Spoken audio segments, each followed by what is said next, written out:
Well, good morning, fellow investors.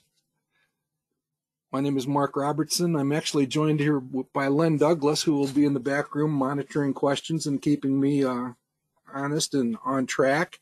Good morning, Len. How are you today? Well, good morning to you, Mark.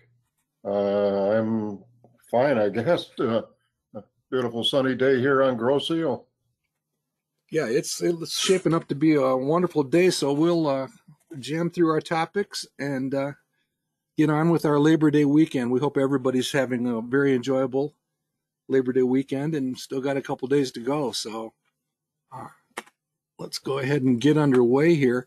We started these sessions a couple of months ago. The intent is to gather on a Saturday morning, first Saturday morning of the month, to kind of go over the stuff as it's developing in the monthly newsletter.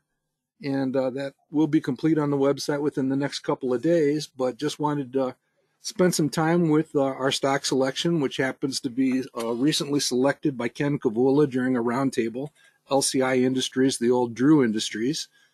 We're going to talk about quality and crystal ball and that kind of stuff, show some screening results. And as Len was actually sharing with the audience just a few minutes ago, the National Association of Investors, Better Investing, National Conventions, originally scheduled for Dallas in October, has been postponed, canceled/postponed. So Ken and I were already planning on doing something sometime in November, so we'll basically just take some of the stuff that was probably going to be presented in Dallas at the end of October and shuffle it into our Successful Investing Conference number 4, which we have nicknamed the COVID Cancellation Conference 4. And as you can see on the right there, the dates for that will be November 10th and 11th. We'll come back and repeat this a little bit later in the program, but the intent is to have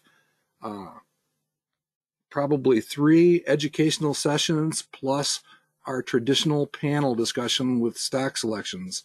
So we will be doing that on those 2 days, probably a couple of afternoon presentations on the 10th, followed by an afternoon presentation on the 11th, and we'll probably have the panel discussion, at least that's our current framework, on the evening of November 11th. I believe that's a Thursday, so one of our favorite days of the year, 11/11, and that is currently planned.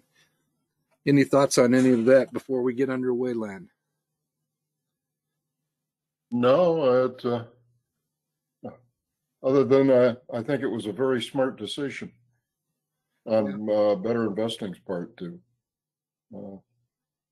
certainly don't want to have BI right up there with the Sturgis motorcycle mega spreader event. Super spreaders. Yeah, we like to spread the sharing of good investing ideas, not the other stuff.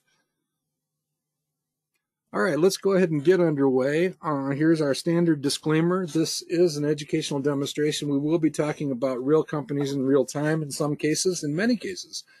So no investment recommendation is intended. It's for illustration and demonstration. A lot of familiar names here this morning. Good to see you back. You will be hearing opinions from us.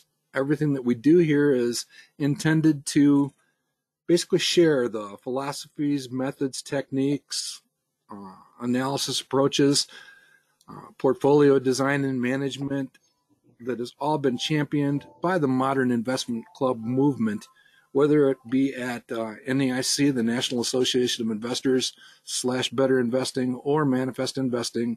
We're following basically the same playbook, the same traditions and legacies, and wonderful lessons learned.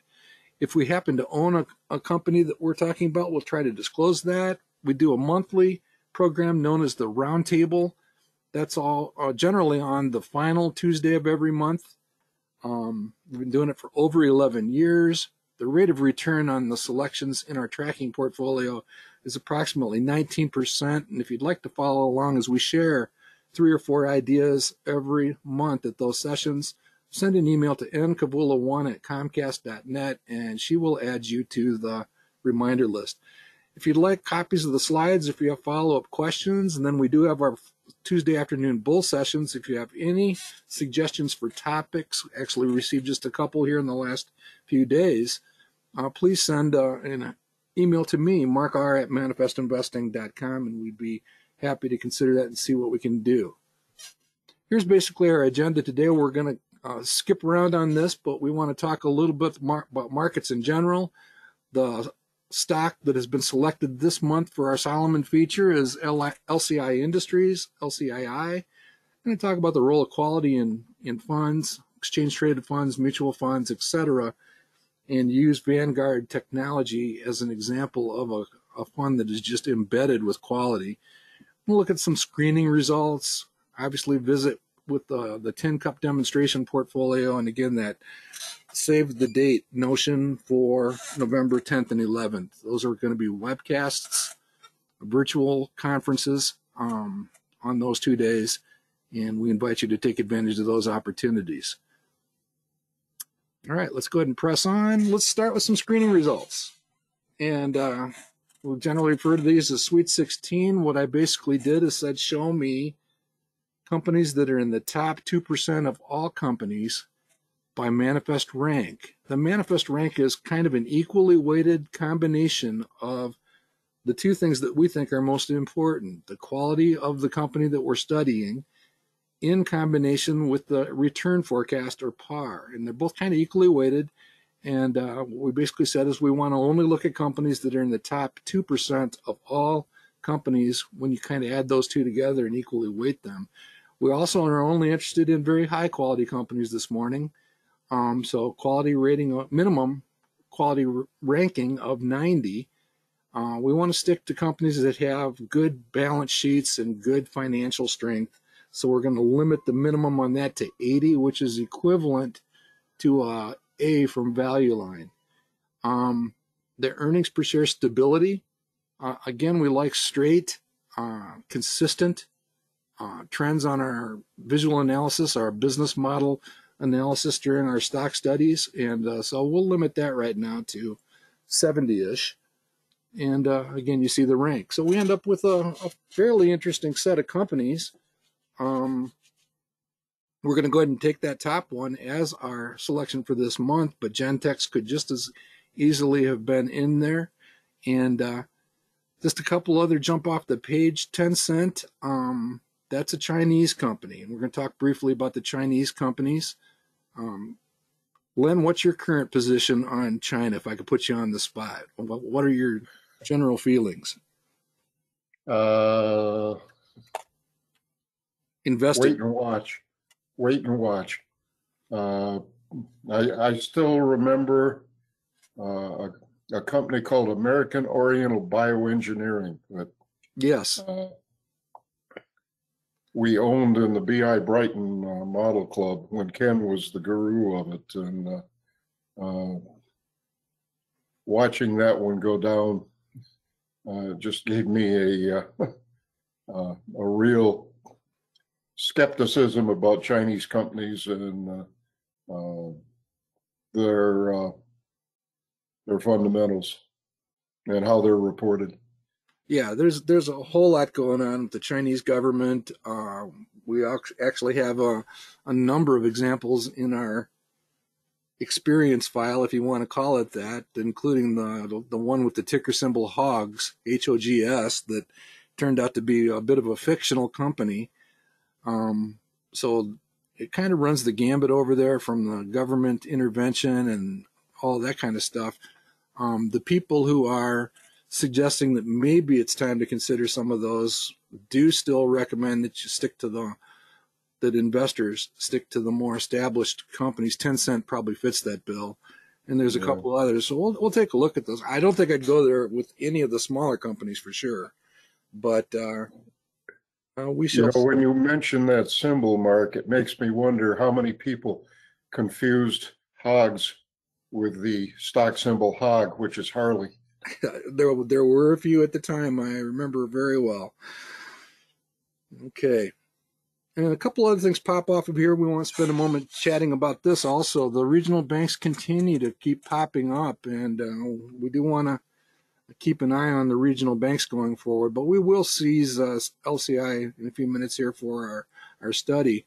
Here's a look at the China situation, which kind of puts it in a little bit of context. This is actually a tweet from somebody in finance a lot.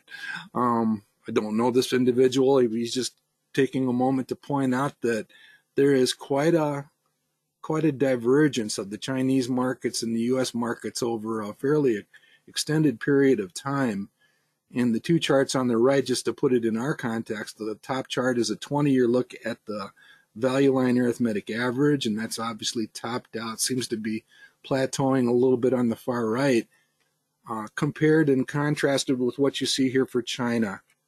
And I guess the takeaway here is it's basic, China is basically back on an index, from an index perspective, where it was back in 2007. And that doesn't automatically mean that there's opportunities. It just means that there could be opportunities there. Certainly not a guarantee, but I had no idea that it actually had flattened and plateaued quite that badly, but it has.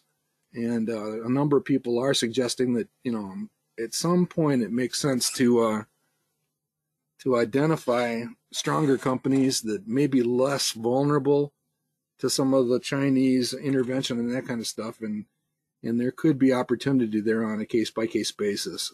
I don't know. Could be. One of the things that I go back several years to a fund that we had featured at Manifest probably almost 15 years ago, ticker symbol FNI.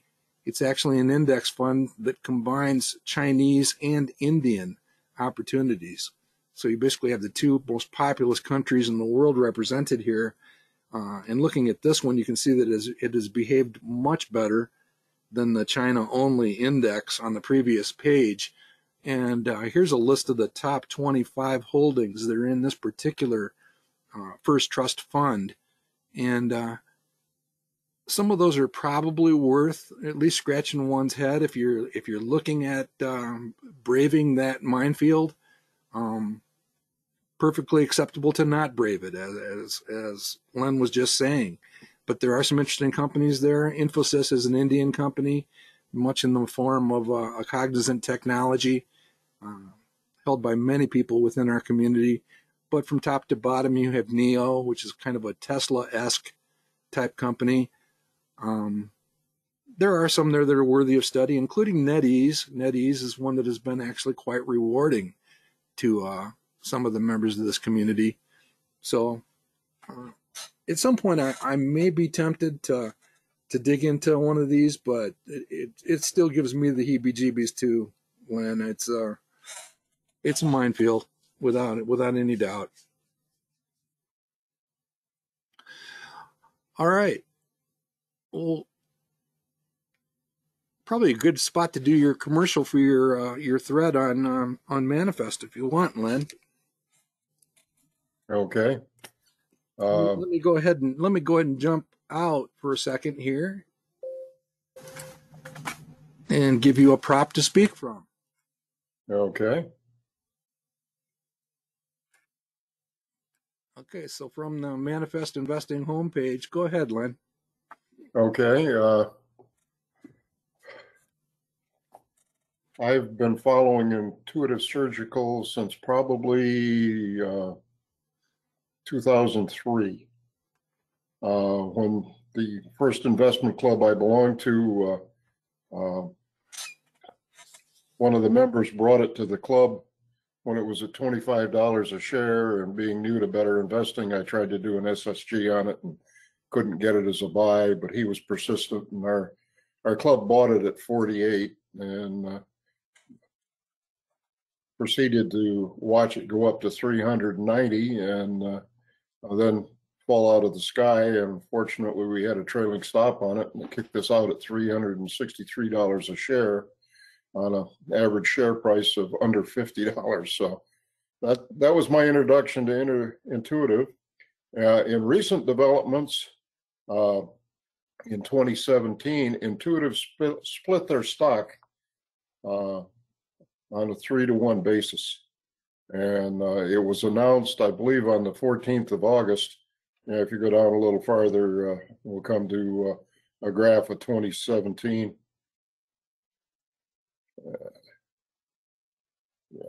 And I believe the next one has probably got the dates in it. Yeah, this one. They announced a 3-for-1 split on August 14th, 2017, with a split destined to occur on the 5th of October, I believe, 5th or 6th. So I tracked that, and the Brighton Model Club, which I belong to, owns Intuitive Surgical. I personally, at that time, owned Intuitive Surgical. I've probably bought and sold it 3 times over the since 2003. But anyway, I tracked the impact of the split on the stock as shown there, and everything was going along pretty good for Intuitive until the 5th of August this year, when they announced another 3-for-1 stock split. So I guess I took on the charter to track what happens until the 6th of October, when the split takes effect. So that's the thread you're looking at right here, and I've been exploring some of the capabilities of stockcharts.com. That's how I'm generating these other interesting charts. I thought this was interesting too for the Cathie Wood fans. You notice if you go to the website, what is it, Cheaper Guru chapter, scroll up just a little, Mark, so I can read the URL. Cheaperthanguru.com, which does a track on Guru stock pickers, including Cathie Wood. And just out of curiosity, I plugged in ISRG, and lo and behold, she is the 4th biggest holder that they're tracking, and her ARK Invest has got 52.2 thousand shares worth about $55 million. I wasn't aware that they actually tracked it with the lots actually displayed like this. That's kind of cool. I just stumbled on this website, so I shared the information. I thought it was fantastic. But anyway, the next chart, I've been exploring the current, and this is another interesting thing. If you go back up a little bit more above the chart to the text, I discovered that on stock charts, you can share your chart, and you can share it on Facebook and Twitter, and I think it's Instagram, and you can also share it by email. And you can email yourself a link to the chart. And what's even more interesting is that link isn't static. When the market's open, if you click on that link, it gives you the updated chart as of, I think it's 15 minutes. It's interesting. I plan to watch this and track it through the 6th of October and get the whole picture on one page. Yeah, I wasn't aware that stock charts did that. That's kind of interesting to me, and it might actually have some. We might be able to extrapolate some stuff from that algorithm or whatever they're doing there. Yes, and you can also. There's another one, and I probably cut it off. No, I didn't. Permalink. I haven't explored Permalink, but I think you can generate a permanent link to that specific chart. The one thing in the bar down at the bottom, the annotate, there's some interesting tools I'd like to be able to use, but since I don't have a paid subscription, I can use the tools, but I can't save the chart. Okay. And they have cleverly overlaid the chart when you're working on it with all the choices for the particular tool.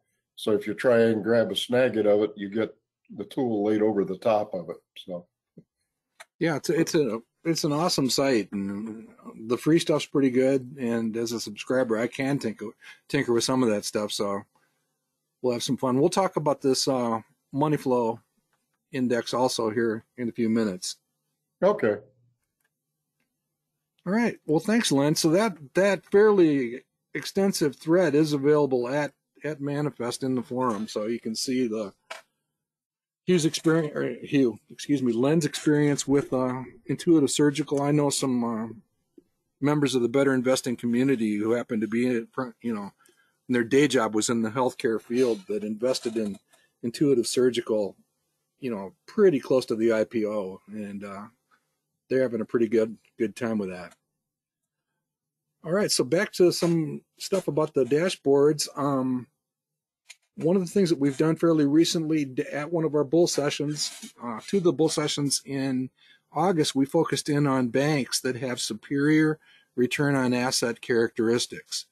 And in fact, we ended up creating a dashboard with 120 of the top return on asset performers, which you can actually get through from the homepage, go in through the published dashboards, and just look for bank ROA screen, and you actually have a listing of 120. What I've done here is just sorted from highest quality down, and you can see there's some fairly decent candidates in terms of very high quality and decent double-digit returns there. So the link to the dashboard's down at the bottom. We're going to be filling in the companies that are not currently covered at Manifest and just having some fun. But just wanted you to be aware of that activity, which we did in August. And Ken Kabul is not finished talking about regional banks yet by any shape or form.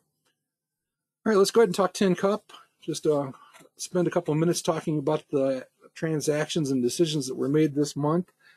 Continued to go up this month, but the market went up a little bit faster. Going back to 1994 in the inception, the rate of return is now 15.8 versus 10.8 for the market. And so you can see that similar amounts invested in the two owning stocks individual stocks is generally a pretty good idea, even though that Wilshire 5000 benchmark has done fairly well over the years. Here's a look at the portfolio going into, as of the end of August. This particular dashboard is sorted by projected annual return. So we'd be looking at purchase candidates at the top, if necessary, selling candidates at the bottom. The situation with the Tin Cup is that the overall average return forecast had dipped down a little bit lower than we would like. The average stock right now is at 7. We would love to see this closer to 12, but again, we're not going to hyperventilate over it. So we start thinking, are there things can we do to this portfolio that might make some sense that we can try to work back towards that 12 or 13% projected annual return? First thing we notice, the lowest projected annual return is Epam Systems. That stock has been red hot. We jokingly talked about naming children and grandchildren after Epam last month.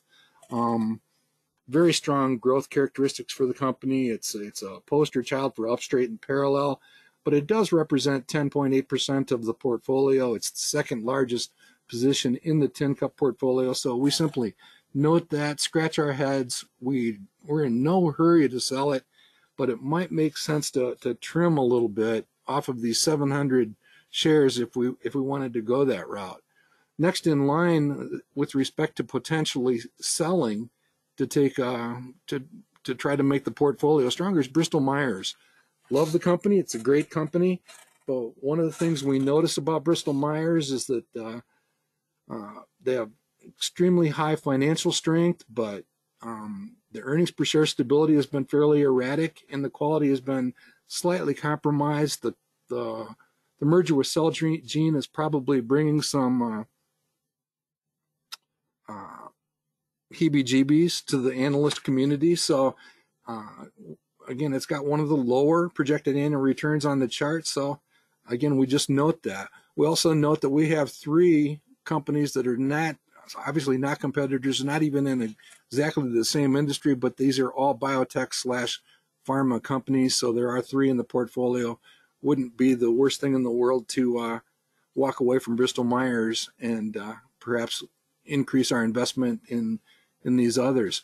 Gentex keeps cranking along. It showed up on those screening results. It is only 5.6% of assets, so we might think about adding to that. Another company which we have accumulated a little bit of in recent months is Addis Home Care. Seems to be a pretty good healthcare and hospice provider that is very carefully and excellently executing their business plan as we watch, and that's fairly near the top of the list. And of course, Jazz Pharmaceuticals, they also have a fairly major acquisition in progress, which is causing turbulence in the company, but these are relatively small percent of total positions. So what I basically decided to do was to trim a little bit of Epam from the system and dismiss, thank Bristol Myers, high five a little bit because it has been fairly good to us, but kind of walk away from that one and spread it out amongst Jazz, Addis, and Gentex. We're not adding to A2 Milk because that is just we have added several times in the last few months. We'll just let that percolate a little bit. Nestle has expressed an interest in the company. Every time Nestle says something nice, the price approaches $5. Every time they say never mind, it goes back to around $4. So it's bouncing around pretty good. And China is also a challenge for this company with respect to delivering their product, especially the infant formula that they try to do. Here's a look at just some of the more opinions on the companies, and part of the reason that EPAM is being trimmed. The upside downside ratio has crept under 0.33, so it is technically in the sell zone.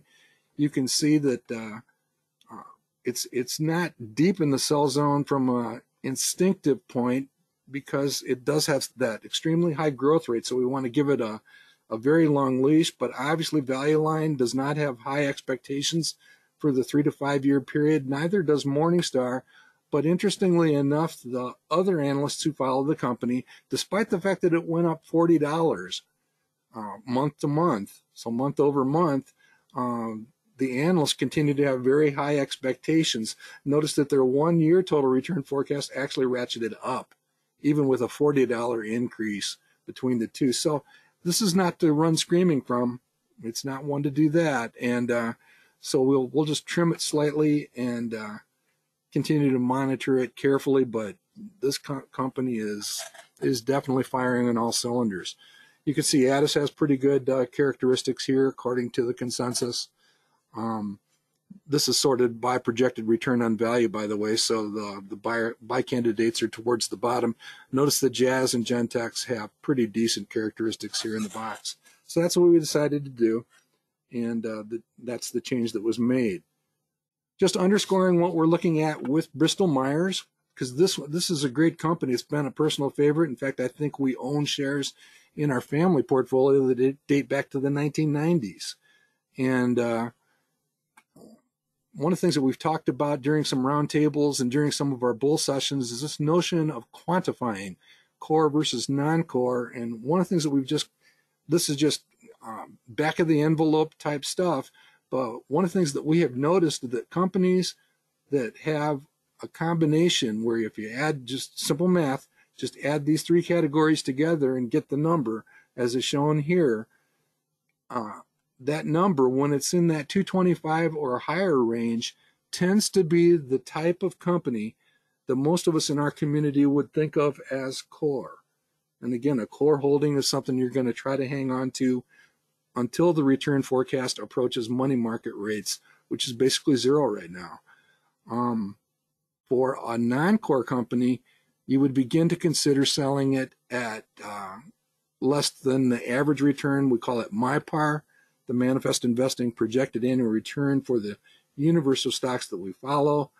That's currently about 7. So again, with Bristol Myers, walking away from it, high-fiving a little bit, but basically taking this opportunity makes some sense.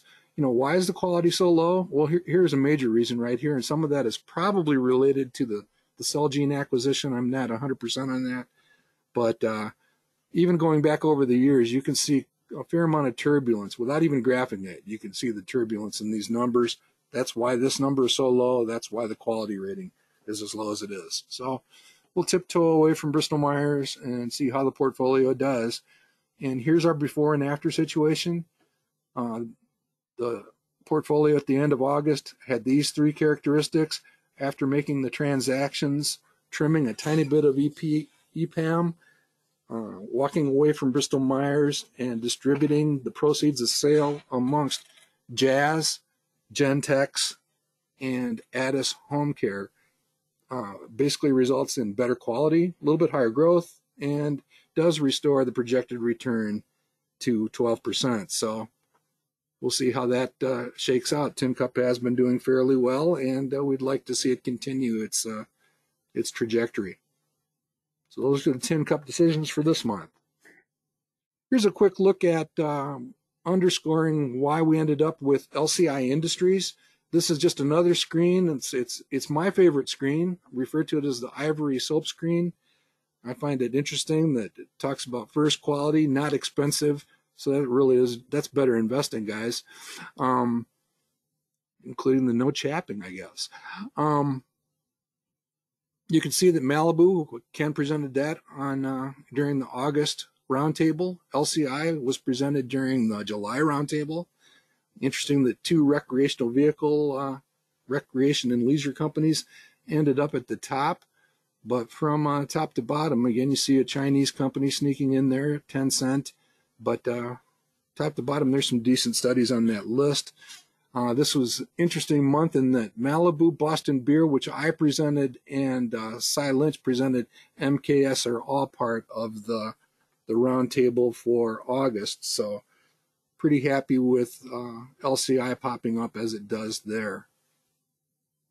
Here's a quick look at who the company is and why Ken Kavula likes it. He's picked it twice for the roundtable. I picked it back in August of 2018. Audience seconded Ken's motion from July, so we are looking at 4 positions. The first 2 are on the order of 3 years old, and they're swimming along nicely there. You can see this is what the company does. They're basically in the recreational vehicle business of making all kinds of stuff that attach to and accessories for RVs and what they refer to as adjacent industries that you can see down there in the graphic. So this is an interesting study. Would highly recommend the company for further study. It's the old Drew Industries, and it actually shapes up pretty good. Here's a look at the price chart over the last several years. And Len, you had brought this one to our attention in the forum, and it showed quite well back on those ISRG intuitive surgical slides that you were showing a few minutes ago. I'm liking this better with each passing day. I don't know yet what I think, but this indicator up at the top, MFI, is an oscillator. It's a technical indicator, which is very closely related to relative strength. In fact, the relative strength index, and as you can see here, it's basically regarded as a volume-weighted relative strength index. So again, it's using both price and volume. I like the fact that it is taking the volume into consideration. I also like the fact that it's using 80 and 20 instead of 30 and 70. How have your studies gone so far on this, Len? What are your first impressions? Well, okay.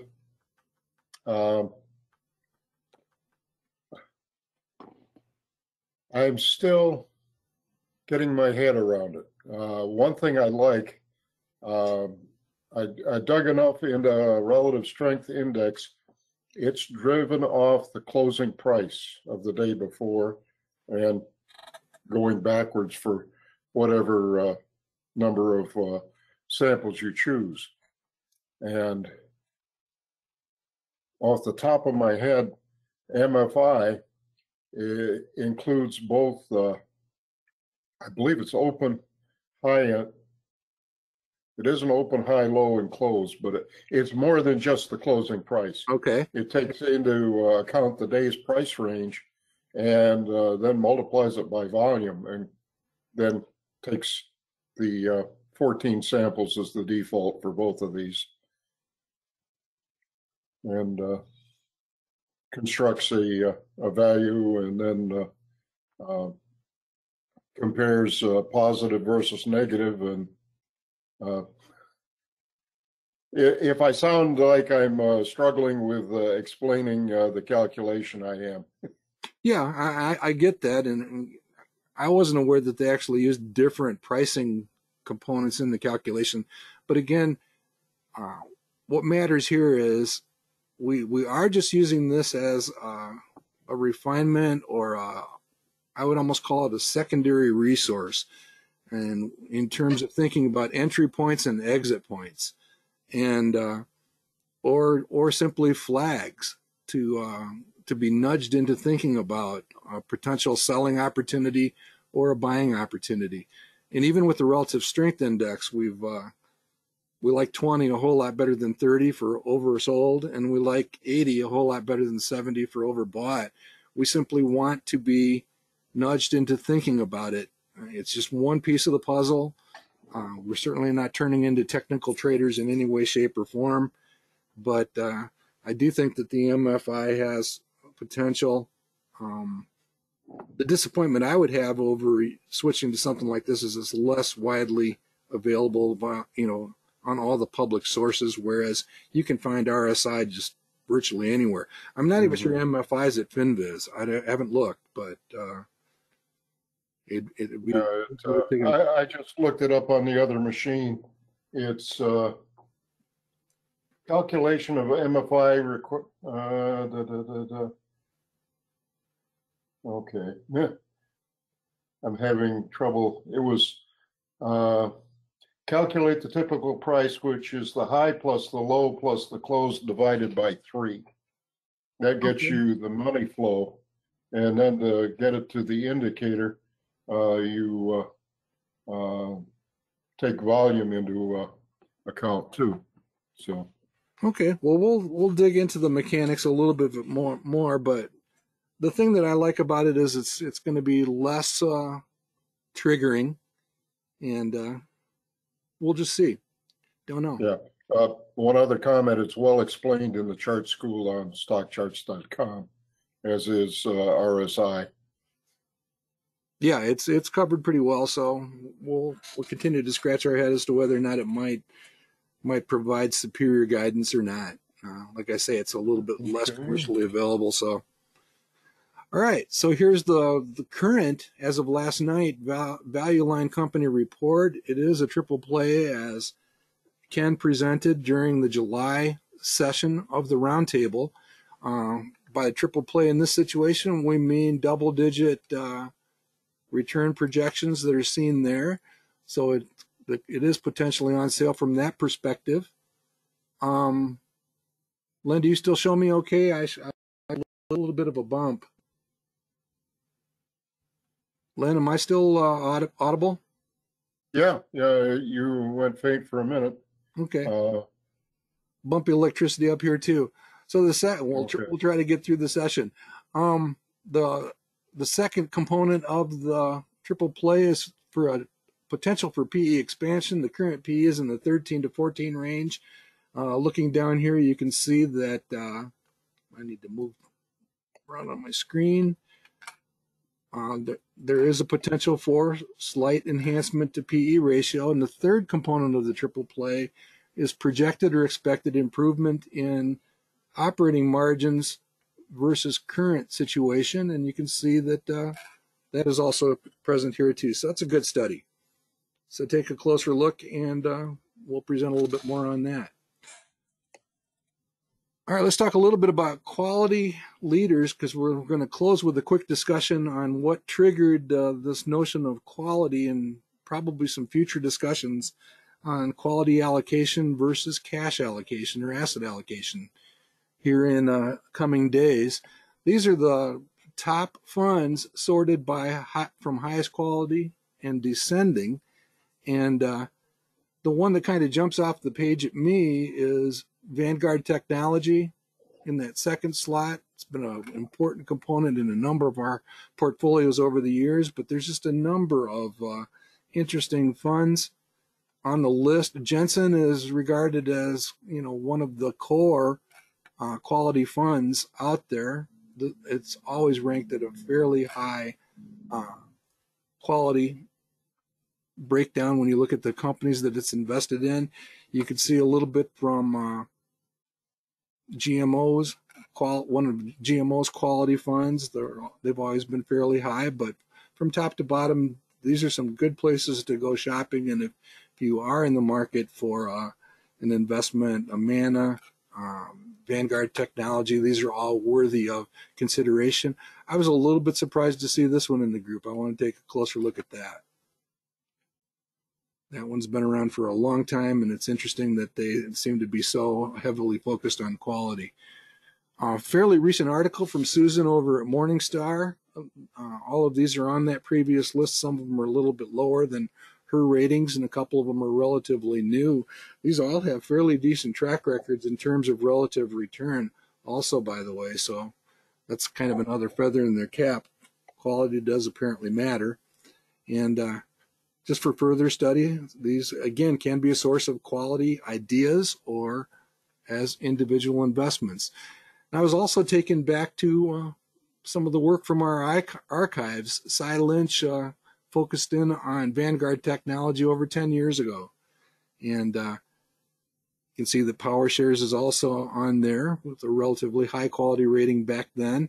And I have used Vanguard Technology in family portfolios over the years. In fact, my dad, I've written about this, as much as 40 or 50% of his total assets were invested for a number of years in Vanguard Technology, and served him quite well. So it could be an interesting place to turn to if you want to ratchet up the quality component of your portfolios. It does deliver to you a little more concentration in technology, but that's been rewarding. So we'll close with this one. This kind of erupted during a bull session a week or two ago, and we're talking about predictions and crystal balls that seem to work better than other crystal balls. And this one kind of intrigues us. It was featured in an article in the Wall Street Journal and at Market Watch by Mark Hulbert. And we've talked a little bit about a few of those columns and articles. But what you're looking at here is a look at average investor equity allocation. In other words, how much the average investor has invested in stocks. And these are Federal Reserve or Fed data. So the red happens to be how much is invested. And notice that it was trending up a few years ago, and we're going to bring that current here in a minute. But no, in the blue line over the top is what actually happened in the subsequent 10 years. So that's why there's a lag between the two. The predictions from 2002 are matched up with what actually happened from 2002 to 2012, hence the subsequent 10-year return. It's just kind of fascinating that as this allocation held by individual investors, directly and indirectly, goes up, the return forecasts are inverted and go down. So just kind of got our attention a little bit.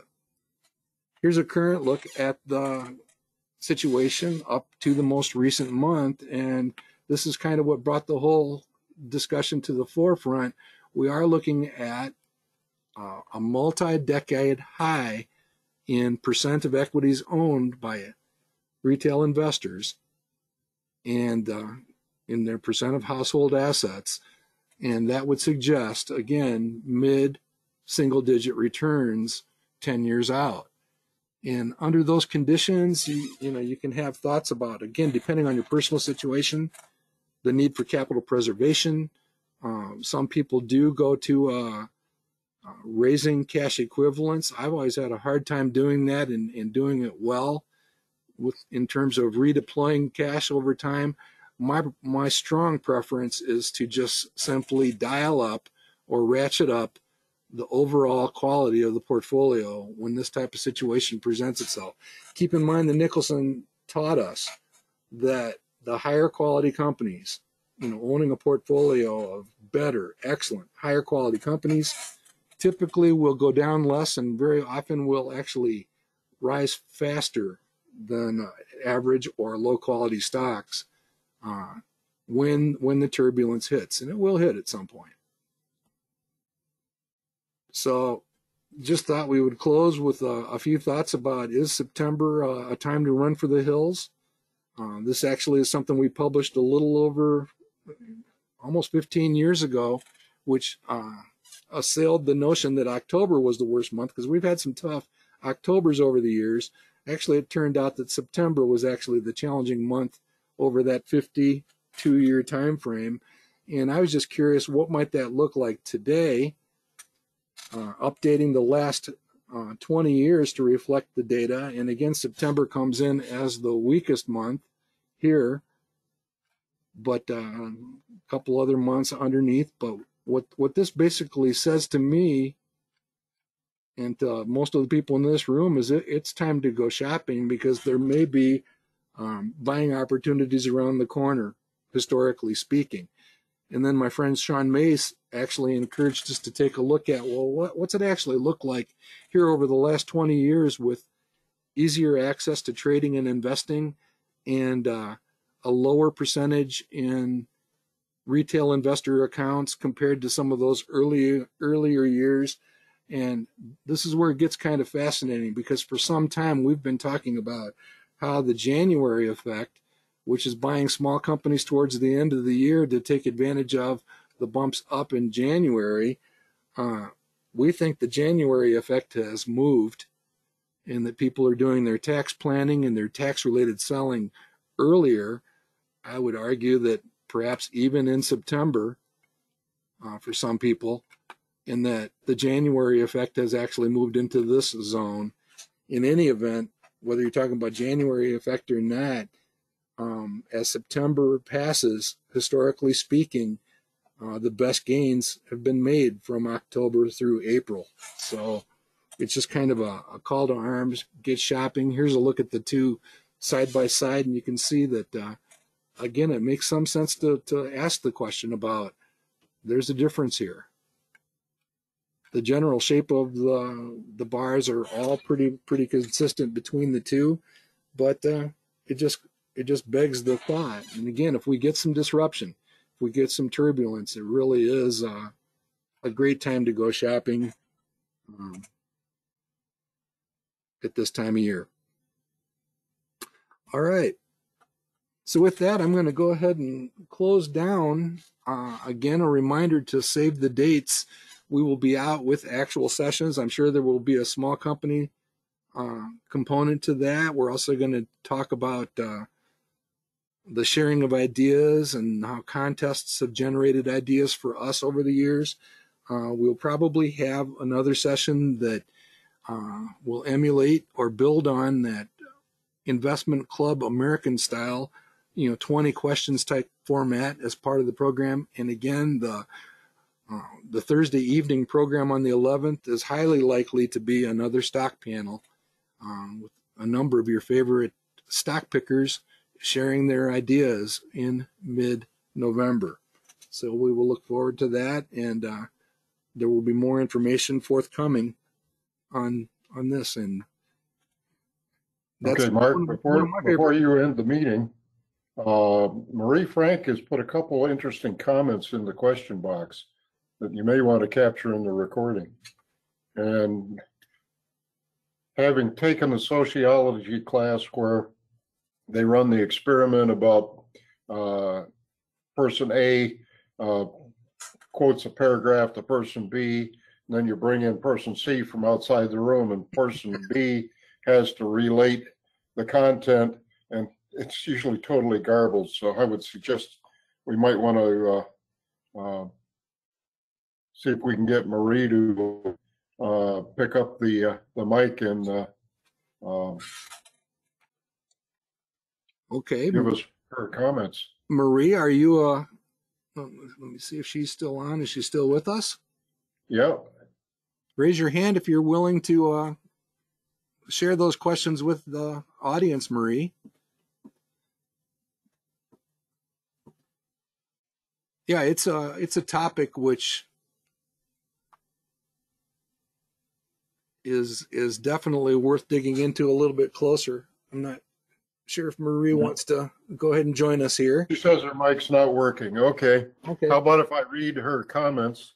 The first one was, sounds like MFI in conjunction with IBD, accumulate distribution, are good technical indicators for in and out. I'll have to find out what IBD, accumulate and distribution are. Yeah. IBD and also is an Investor's Business Daily, and it would be worth taking a closer look. Okay, then good leads, Marie. Not a bad time to have cash on hand. Delta, job reports and chip shortage. Boy, I wonder how many people are thinking the chip shortage is like a single chip, and it isn't really. It's the whole semiconductor industry got put on hold with the virus, and there's not a lot of supply of semiconductors in general until they get those factories back in production and build up the stockpile again.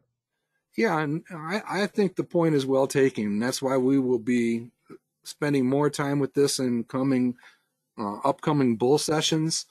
You're right. The semiconductor thing crosses a whole lot of sectors and industries for sure. We've talked. I think we talked during one of our sessions about the number of cars. I think there's GM and Jeeps parked at the old Palace of Auburn Hills parking lot. And as far as you can see, there's all these vehicles parked that are waiting for chips. They're ready to be distributed to customers. And it is a fairly widespread thing. So I think the point is well taken. Oh, yeah. I mean, Ford is in the same issue, and my understanding is all the manufacturers are trying to prioritize their available supply of semiconductors. I'd rather call them semiconductors than chips, to the high profit vehicles. Yep. Yeah, Chrysler's definitely doing that. So, Marie also commented that accumulate distribution is also available on stock charts. Thanks, Marie. Yeah, we'll take a look at that in greater detail. So again, the core question, and one that I'm sure that Ken is going to want to explore more fully, including the stuff that I'll be writing about in the cover story this month. Yeah, it's not a bad time to have a little bit more elevated cash position. We have a outstanding question with respect to the value line cash allocation recommendation. And again, personalizing it, like I said, I confess I have a hard time with traditional asset allocation and switching to cash in hopes of catching a bargain, and just not the best experience with people that I work with and personally. And I find it easier to stay relatively fully invested.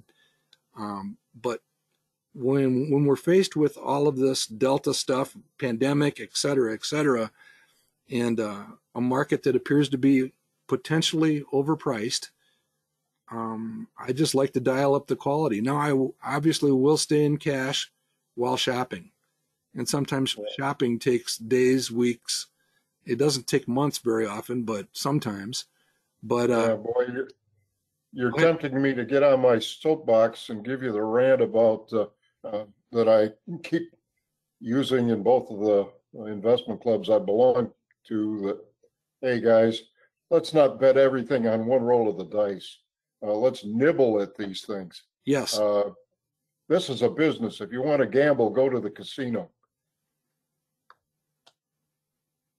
Yeah, and again, I think the evidence on market timing is pretty conclusive that most of us have a really tough time with market timing, as it will. So if you're doing it for simply that reason, trying to outsmart the direction of the market, I can show you a handful of people that went to cash a year ago, Yeah. and they're still in cash while the market's gone up in some cases 40%. So Yeah. it, Yeah. I have a One hard of the time. BI core principles: invest regularly. Yeah, and from the perspective of a modern investment club, the time horizon is theoretically infinite. So you have an infinite time horizon. I realize that's an artificial thought, but it's not the same as somebody that's protecting a certain level of assets as they near the end of life expectancy. That's a different ballgame. But for an investment club, fully invested is probably the way to go. My Yeah.